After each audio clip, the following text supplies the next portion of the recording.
আসসালামু আলাইকুম, welcome to my channel Ayesha Ibnat. আজ আমি আপনাদের জন্য তৈরি করব মজাদার ফালুদা। আর এই মজাদার ফালুদাটা কিন্তু গরমের মধ্যে খেতে খুবই ভালো লাগে, ঠান্ডা ঠান্ডা যদি খেতে পারি। তো চলুন কি কি লাগবে আমি প্রথমে আপনাদের দেখিয়ে নিচ্ছি। এখানে আমি প্রায় 2 কেজি দুধকে জাল করে প্রায় 1.5 কেজির মতো করে নিয়েছি। আর এখানে প্রায় আমি হাফ কাপের মতো গুঁড়ো দুধ দিয়ে দিব। দুধটা দেওয়ার সাথে সাথে ভালো করে নাড়াচাড়া করে নিতে হবে, এতে করে কি ধলা পেকে যায় না। তো কিছুক্ষণ আমি নাড়াচাড়া করে মিশিয়ে নিয়েছি। এখন মিডিয়াম আছে জাল করে নেব। আর এখানে প্রায় হাফ কাপের মতো চিনি দিয়ে দেবো। এই মিষ্টিটা আপনাদের ইচ্ছে অনুযায়ী দিতে পারেন। তো এই পর্যায়ে আমি একটি বাটি নিয়ে নিলাম, তার মধ্যে আমি প্রায় 3 চা চামচের মতো কাস্টার্ড পাউডার নিয়ে নেব। তো এর মধ্যে আমি সামান্য কিছুটা পানি দিয়ে ভালো করে এটা নেড়েচেড়ে মিশিয়ে নেব। তো এই ভালো করে নাড়াচাড়া করে মিশিয়ে নিয়ে আমি এক সাইডে রেখে দেবো। তো এদিকে আমার দুধটা প্রায় ফুটতে চলে এসছে।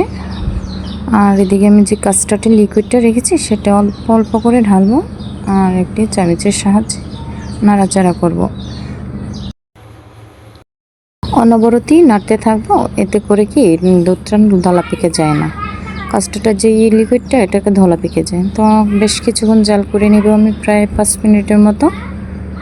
তো এই দেখুন এই পর্যায়ে এরকম হবে ঘনত্বটা। তো আমি চুলা জালটা বন্ধ করে একটা বাটিতে ঢেলে নেব। সম্পূর্ণ দুধটুকু আমি ঢালা হয়ে গেল। তখন এগুলো সাইডে রেখে দিয়ে প্রায় ঠান্ডা হওয়ার আগ পর্যন্ত 2-3 ঘন্টা যতটুকুই লাগে সম্পূর্ণটা ঠান্ডা করে নর্মাল ফ্রিজে রাখবেন। এই তো দেখুন প্রায় মালাইয়ের মতো আমার ঘনত্বটা হয়েছে, খুবই টেস্টি। তো এখন এক এক করে আমি যে উপকরণগুলো লাগবে সেগুলো দিয়ে দেব। তো এখানে আমি 2 কালারের সাবুদানা দিয়েছি, সাদা আর অরেঞ্জ। তো প্রায় নুডলস দিয়ে দেবো 2 কালারের মতো। আর দিয়ে দিচ্ছি আপেল 1 কাপ, আর 1 কাপ আঙুর, কিছু একটা বেদানা, আর 3-4টা স্ট্রবেরি কেটে সেগুলো দিয়ে দেব।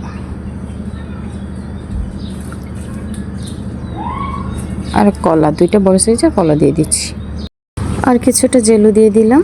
তো এখন সবগুলো উপকরণ একসাথে ভালো করে নেড়েচেড়ে মিশিয়ে নেব।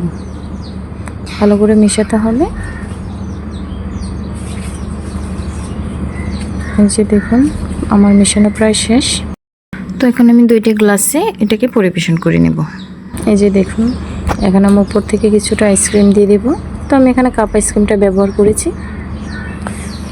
পোলারে যে কাপ আইসক্রিমটা আছে সেটা।